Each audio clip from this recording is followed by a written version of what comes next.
क्या आपको पता है कि न्यूजीलैंड के माओरी कल्चर में ऑटिज्म को क्या कहते हैं? ताकि वातंगा। इसका मतलब है अपने खुद के टाइम और स्पेस में रहना।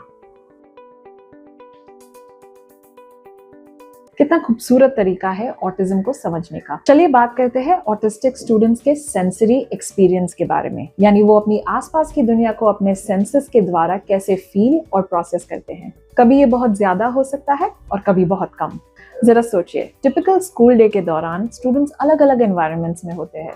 School bus, corridors, classrooms, playgrounds, जहां उन्हें लगातार सेंसरी इनपुट्स मिलते हैं। आवाजें, स्मेल्स, लाइट्स, टच, मूवमेंट। हमारा ब्रेन इन सेंसरी इनपुट्स को लगातार फिल्टर करता है। एक न्यूरोटिपिकल ब्रेन जरूरी इनपुट पर फोकस करता है और बाकी का इनपुट फिल्टर आउट कर देता है। लेकिन ऑटिस्टिक ब्रेन्स में ये फिल्टरिंग थोड़ा अलग होता है। उनका ब्रेन सेंसरी इनपुट्स के लिए ज्यादा सेंसिटिव हो सकता है। फॉर एग्जाम्पल, उन्हें क्लासरूम में एक साथ सब कुछ सुनाई दे सकता है। औरों के बीच की बातचीत, चेयर या डेस्क की घिसने की आवाज, फैन की आवाज, क्लासरूम की ब्राइट लाइट, क्लासमेट का परफ्यूम या डिओड्रेंट, यूनिफॉर्म का टैग गले पे, सब एक साथ उनके ब्रेन तक पहुंचता है और ऐसा लगता है कि एक साथ बहुत सारा सेंसरी इनपुट महसूस करते हैं। इसे सेंसरी ओवरलोड कहते हैं और इसकी वजह से कॉग्निटिव ओवरलोड हो जाता है। मतलब उनका मेंटल बैंडविड्थ फुल हो जाता है और उस मोमेंट में सीखने के लिए कैपेसिटी कम रह जाती है। कई बार स्टूडेंट्स के कुछ एक्शंस या बिहेवियर्स जो हमें प्रॉब्लमैटिक लगते हैं या हमें समझ में नहीं आते,